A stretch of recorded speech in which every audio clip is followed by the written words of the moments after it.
Greetings, everyone. I am Pete Pardo from Sea of Tranquility. Welcome to day 13 of the great comeback albums of all time. We're doing this all this month in April 2024. We've got 30 days in the month. Each day we're picking another favorite comeback in rock history where a band comes back from some type of adversity or a really long layoff. Maybe a founding member died, they replaced him with someone, and boom, they never lost a step.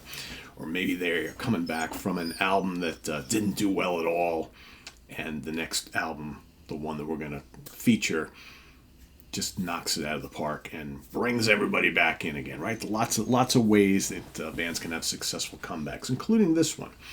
So this is the 10th studio album from this American band. It was released April 29, 2008, recorded at Fantasy Studios in Berkeley, California, produced by the band for Nuclear Blast Records.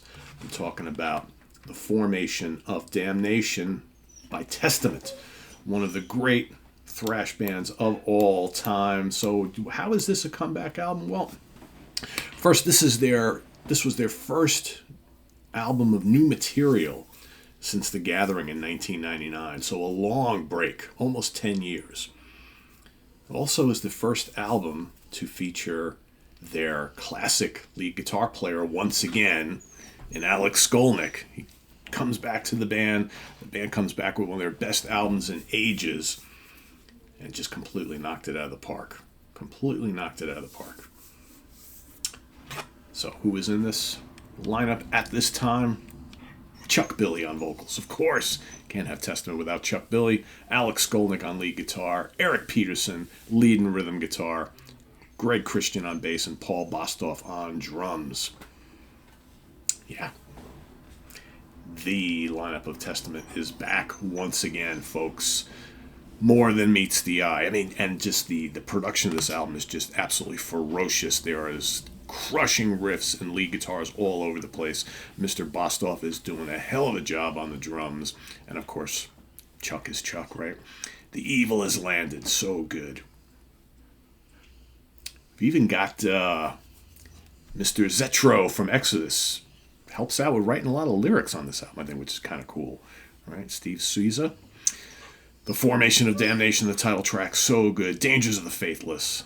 The Persecuted Won't Forget, another killer track. Henchman's Ride, Killing Season, Afterlife, Fear, which is otherwise known as False Evidence Appearing Real, and Leave Me Forever. It's a fairly longish album, too. It's about just under an hour, like about 50 minutes.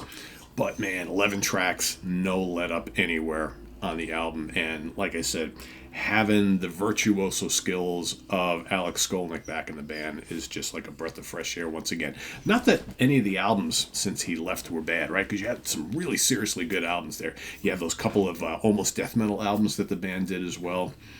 They did the First Strike Still Deadly album, right, which they kind of re-recorded a bunch of earlier classics, right? That's not really new material. So considering like how long they had been away of releasing a new album with all new material, and even though those last couple albums they had done were very, very strong, this just like knocked it out of the park. And I think everybody was just so happy to see Alex back in the band where he belonged, which is really cool.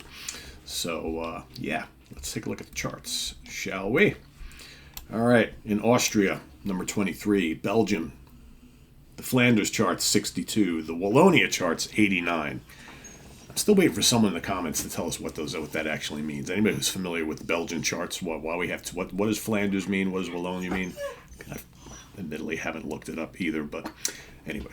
Dutch charts, number 47. Finland, 12. France, 95. Germany, 15. Italy, 87. Japan, 42. Norway, 29. Sweden, 27. Swiss charts, number 33. The UK Independent Albums charts, number 8. UK Rock and Metal charts, number 6. U.S. Billboard, number 59. U.S. Top Hard Rock Albums, number 4.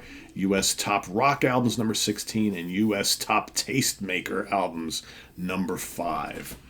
No certifications here, right? Of course, bands like this don't go selling millions of copies, right? This doesn't really work out that way, but that's okay, because we metalheads know. We know. So, yeah, that's my pick for today.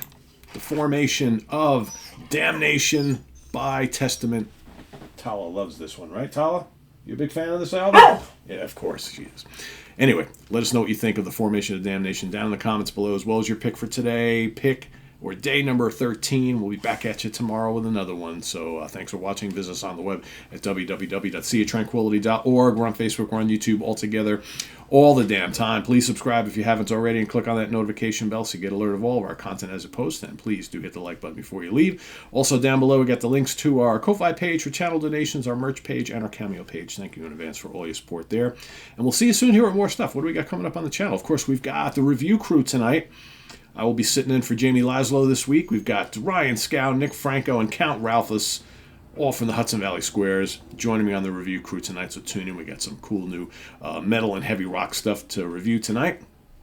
And then tomorrow, of course, is ranking the albums. It begins kind of I guess today's episode kind of begins our week of thrash here on Sea of Tranquility. We've got Count Ralphus and myself ranking the albums of the great German thrash legends Destruction, all 15 albums, all ranked. That's coming up tomorrow.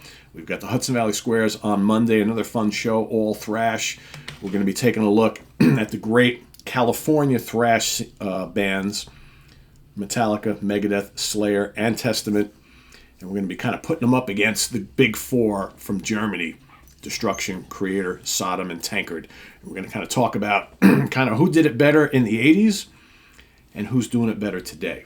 So that's all coming up on Monday. Stay tuned for that. And in addition, Martin Popoff and I next Friday will be putting all the 80s albums of the big four, Metallica, Slayer, Megadeth, and Anthrax, putting them all together and ranking them. So that's happening as well next week. And in addition to all that, I will be doing your 10 thrash albums a newbie needs to own next week as well. So thrash week here on the channel. Don't miss any of it. Till then, I am Pete Pardo. Thanks for watching, everybody. Take care. Bye-bye.